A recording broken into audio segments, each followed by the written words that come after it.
La campagne pour les législatives a officiellement débuté ce lundi. Cette année, elle va durer 6 semaines jusqu'au premier tour le 12 juin prochain. Et à gauche, l'union se précise. La France insoumise et les écologistes ont trouvé un accord. Alors comment va-t-il se concrétiser dans les 14 circonscriptions du Rhône? Élément de réponse avec Lola Colomba. 4 circonscriptions sur 14, voilà la prise de guerre d'Europe Écologie Les Verts dans le Rhône.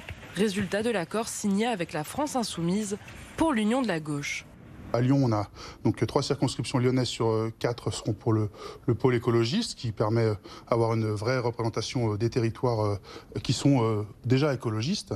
On a bien vu aussi à l'élection présidentielle qu'on ne pouvait pas gagner si les forces de gauche et écolo ne s'entendaient pas. Donc c'était important qu'on arrive à s'entendre, y compris dans le respect des identités de chacun. Et donc c'est pour ça que c'est un bel accord de coalition. Ouais. Dans la 2e circonscription, Hubert Julien Laferrière, le député sortant, devrait être investi par EELV. Dans la 3e, c'est Marie-Charlotte Garin qui devrait être choisie. Les écologistes seront également présents dans les 4e et 12e circonscriptions. Nous, dans le Rhône, on est assez satisfaits puisqu'on bosse déjà ensemble. En fait, toutes ces forces-là travaillent déjà ensemble à la métropole ou à la ville de Lyon. On va faire refluer la vague macroniste de 2017. On va prendre des circonscriptions à l'REM. C'est l'objectif. On va le faire avec toutes les forces militantes de gauche et écologistes qui maintenant vont bosser ensemble et ça change tout. En fonction des accords avec les autres forces de gauche, la France Insoumise devrait donc investir des candidats dans la majorité des 10 circonscriptions restantes, fort de son résultat au premier tour de l'élection présidentielle dans le Rhône, avec 25% des voix. Tous les partis aujourd'hui le reconnaissent, le leadership de l'Union populaire et de Jean-Luc Mélenchon. Après, notre objectif, c'est un intergroupe à l'Assemblée nationale, c'est 289 députés à l'Assemblée pour pouvoir avoir une majorité. On avait des points programmatiques qu'on a mis en avant, ça a été accepté et pour nous c'est ce qui prime. Un défi pour cette union de la gauche. En 2017, aucun de ces partis n'avait remporté de circonscription dans le Rhône. Sur la 7e circonscription, Alexandre Vincendé lui a lancé sa candidature ce lundi. Le maire de Rieux-la-Pape et patron des Républicains du Rhône part sous la bannière des LR. Et comme élu de droite, des rumeurs avaient évoqué un temps un éventuel rapprochement avec La République En Marche ou encore Horizon, le parti d'Édouard Philippe. Il n'en est rien. Il sera donc face à Anissa Keder, la députée sortante La République En Marche, qui l'avait battue aux dernières législatives. Anissa Keder qui souhaite repartir dans la campagne. Les investitures de La République En Marche seront connues en fin de semaine. Dans le reste de l'actualité, les forains lyonnais étaient reçus en mairie cet après-midi. Camille Auger, l'adjointe en charge de l'emploi et de l'économie durable, devait leur présenter le nouveau règlement pour les 85 marchés de Lyon. Lucie Nolorgue, on vous retrouve sur place. Que ressort-il de cette réunion ? Des points d'accord ont été trouvés, mais cela ne va pas encore assez loin d'après les représentants des commerçants des marchés. C'est la 4e fois qu'ils sont reçus ici à l'Hôtel de Ville pour discuter de ces nouvelles règles. Et visiblement, ils ont du mal à trouver un terrain d'entente. Ils ne comprennent pas pourquoi la mairie souhaite modifier ce règlement. Je vous propose d'écouter Dominique Recchia. Il est président de la Fédération nationale des marchés de France. Je ne comprends pas pourquoi il y a eu certains changements techniques sur ces règlements de la ville de Lyon, alors que ces règlements concernant la ville de Lyon ça fonctionne bien, on n'a pas de problème avec ces réglementations. Moi, je ne comprends pas. Après, c'est une volonté politique. Je souhaite justement un équilibre et une entente parfaite avec donc les gestionnaires de ce dossier à la mairie de Lyon, de façon à pouvoir pérenniser tous ces marchés.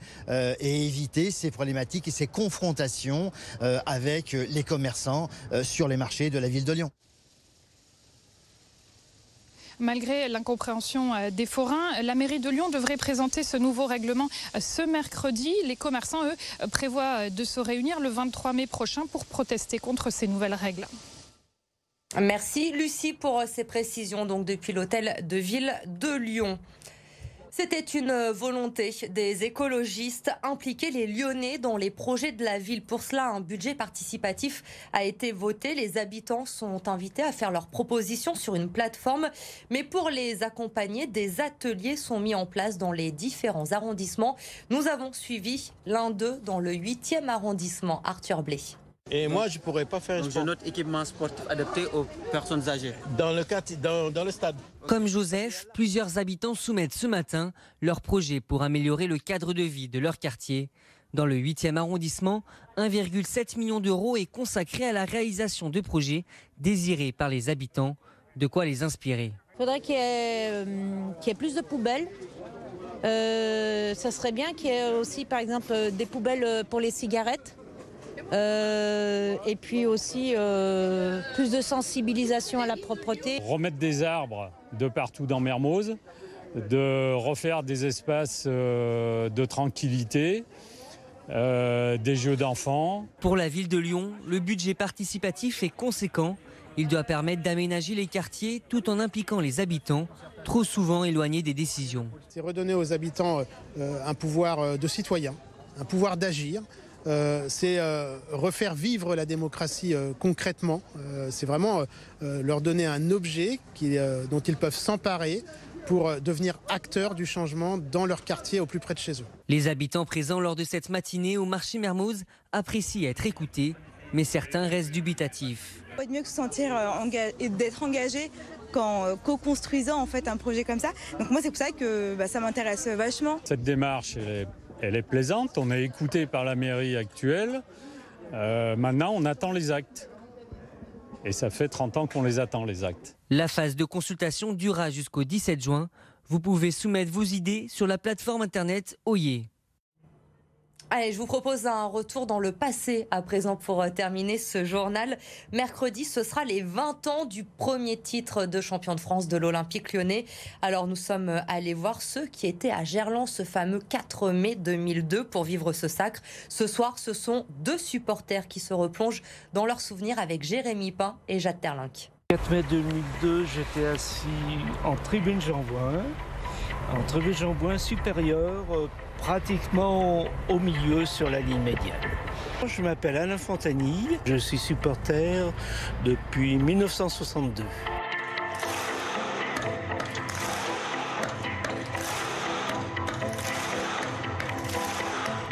Première fois que le titre se jouait la dernière journée du championnat entre le premier et le deuxième. Il y avait une telle ambiance, ils sont partis avec une telle âme, une telle envie. C'était de la folie.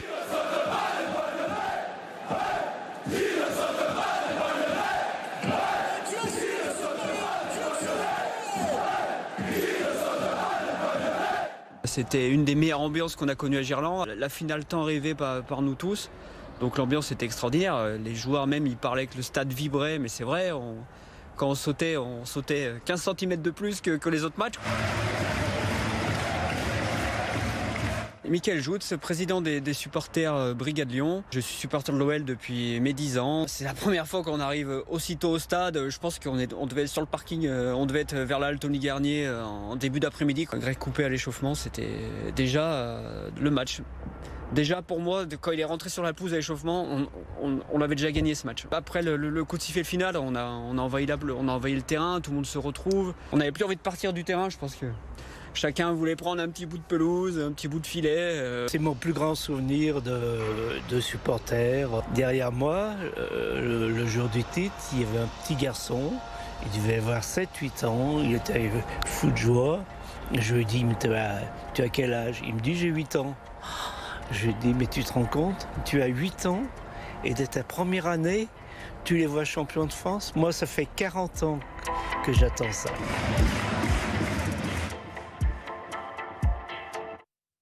Allez, la météo, c'est avec Marc E. Faites le bon choix en regardant la météo avec le Ford Kuga, le seul SUV hybride et E85. C'est la météo avec B&B Hôtel. Et ça, le bonheur de Max, qui sait qu'il sera toujours le bienvenu dans son B&B Hôtel favori.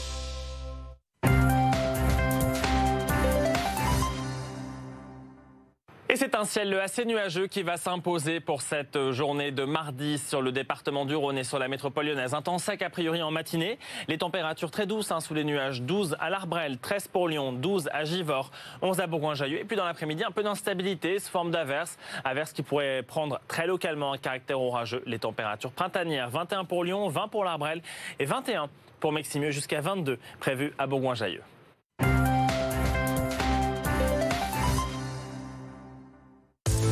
Vous avez fait le bon choix en regardant la météo avec le Ford Kuga, le seul SUV hybride et E85. C'était la météo avec B&B Hôtel. Et ça, la bonne humeur de Max, pour qui il fera toujours beau chez B&B Hôtel.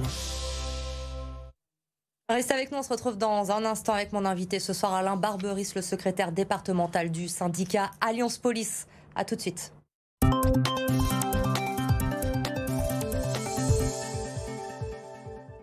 Chef d'entreprise, vous voulez renforcer vos équipes avec un alternant? Faites-vous accompagner dans vos recrutements par Formasup. Formasup, c'est votre guide expert de l'alternance. Avec Formasup, l'apprentissage devient simple et efficace. En plus, bénéficiez d'une aide allant jusqu'à 8 000 € par apprenti. Alors n'attendez plus et confiez votre stratégie de recrutement à Formasup.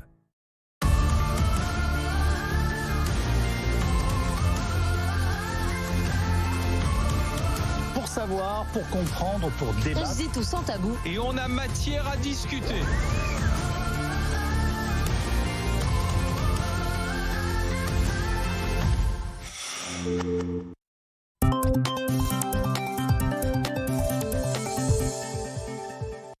Fans de foot et de l'Olympique lyonnais, devenez débatteurs dans Cop Gone, la nouvelle émission sur BFM Lyon. Pour échanger, argumenter et s'affronter autour de votre club de cœur. Chaque lundi soir, on refait toute l'actualité de l'OL. Avec en studio, une bande de journalistes, d'anciens joueurs et vous, les supporters. Cop Gone, le nouveau rendez-vous des passionnés de l'OL. C'est tous les lundis à 19 h sur BFM Lyon.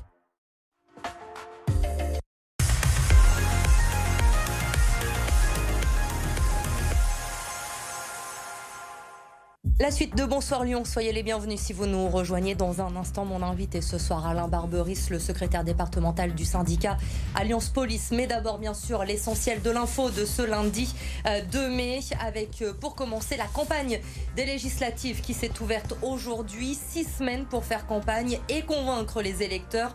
À gauche, la France Insoumise et Europe Écologie Les Verts sont tombés d'accord. Alors comment cette alliance va se concrétiser dans les 14 circonscriptions du Rhône? Élément de réponse dans notre prochaine édition.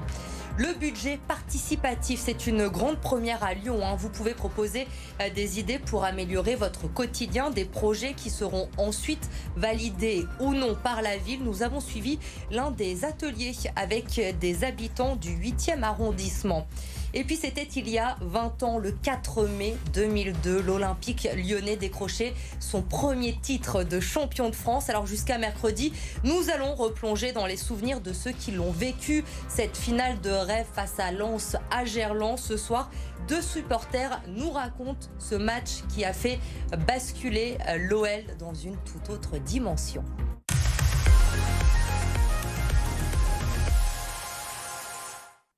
Bonsoir Alain Barberis. Bonjour. Merci d'être avec nous sur BFM Lyon. Vous êtes le secrétaire départemental du syndicat Alliance Police. Alors un rassemblement a eu lieu ce midi devant le tribunal judiciaire de Lyon à l'appel de votre syndicat. Il y en a eu plusieurs un peu partout en France aujourd'hui en soutien à votre collègue parisien qui a été mis en examen pour homicide volontaire. On le rappelle, il avait fait feu sur un véhicule qui refusait d'obtempérer. C'était le soir du second tour, faisant 2 morts. Vous dénoncez une décision insupportable aujourd'hui.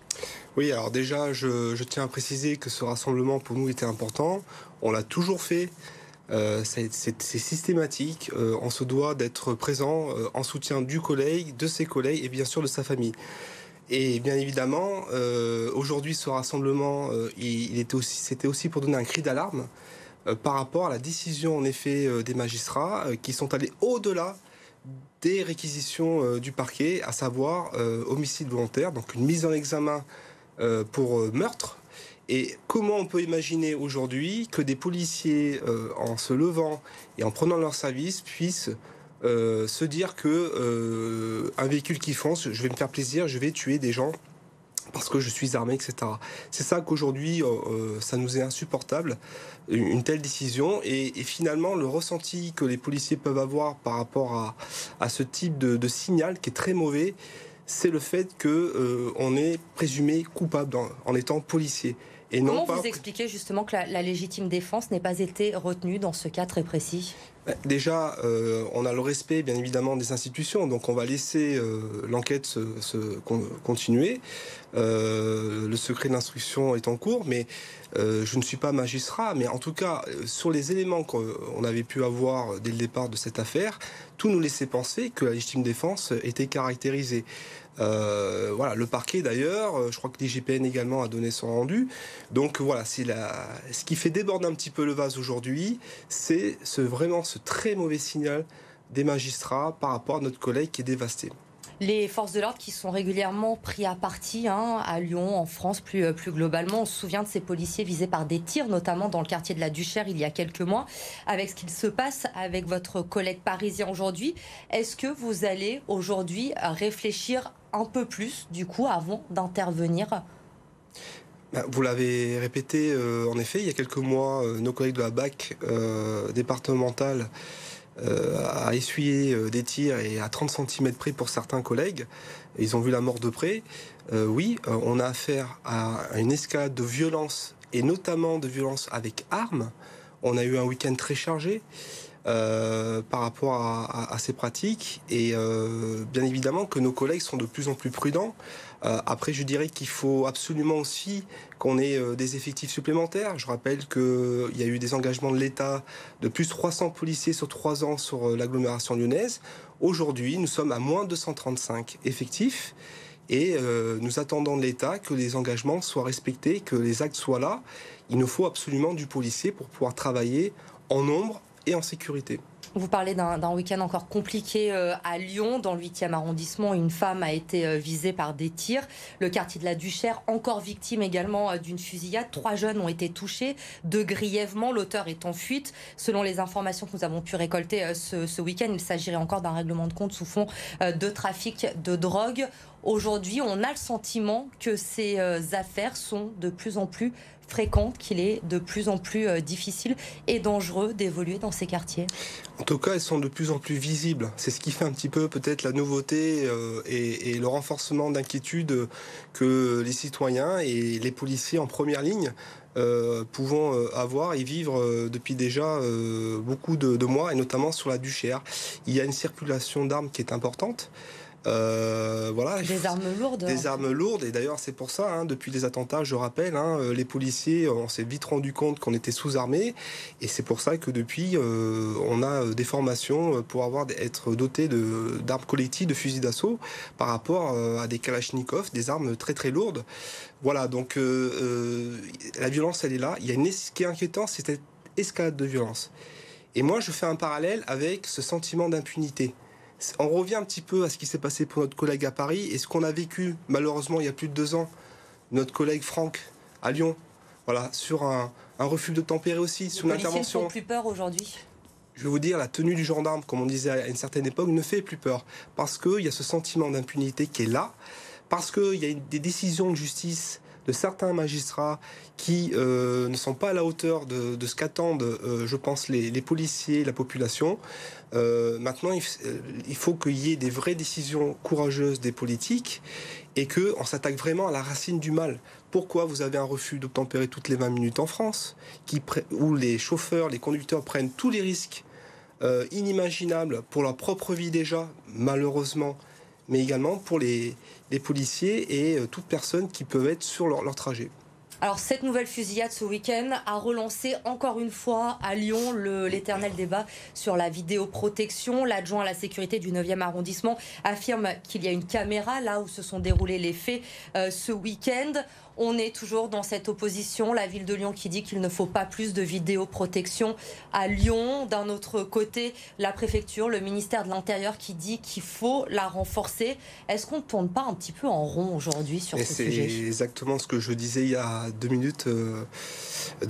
Tout simplement qu'il y a peut-être des décisions politiques à prendre. Là, on a en effet des épisodes de politique politicienne. Alors je rappelle que Alliance Police Nationale, on fait de la politique uniquement syndicale.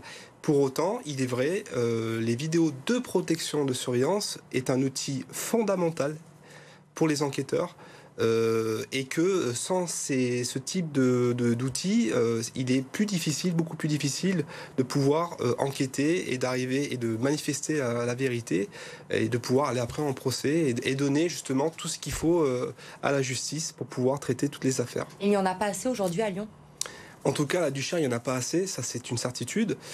C'est une zone sensible prioritaire. Voilà, vous l'avez répété, aujourd'hui on a malheureusement de plus en plus de violences avec armes.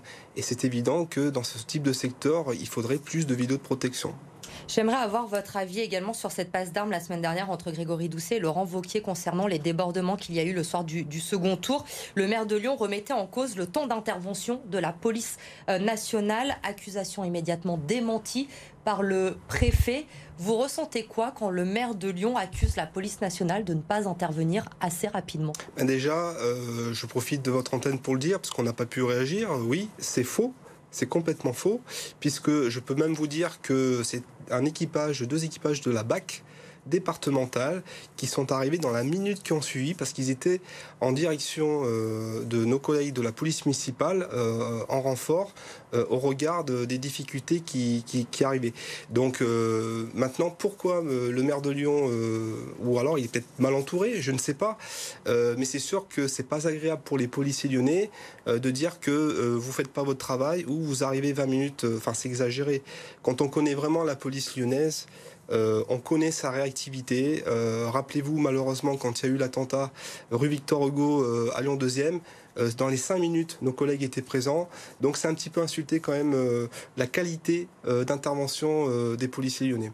Rapidement, il ne nous reste plus beaucoup de temps, mais un dernier mot avec vous sur la réorganisation de la police nationale dans la métropole de Lyon. Elle va désormais être regroupée en 4 divisions au lieu des 16 unités actuellement. Ça va changer quoi concrètement ? Alors écoutez, comme je l'ai déjà pu dire à certains de vos confrères, c'est une réforme dont les policiers lyonnais ne voulaient pas. Maintenant, cette réforme, elle est là parce qu'elle est nationale, hein, c'est la direction centrale qui l'impose. Donc nous n'avons pas assez de recul aujourd'hui sur le bon sens au niveau organisationnel de ces 4 divisions. Pour autant, on va être très vigilant sur les suites. Mais ce qui est certain, et je le répète, si on n'a pas ces 235 policiers que l'État s'est engagé à nous donner pour avoir simplement les effectifs théoriques pour assurer la sécurité des citoyens des Lyonnais, on va vers de grosses difficultés. Merci Alain Barberis d'avoir été notre invité ce soir, d'avoir répondu à nos questions sur BFM Lyon.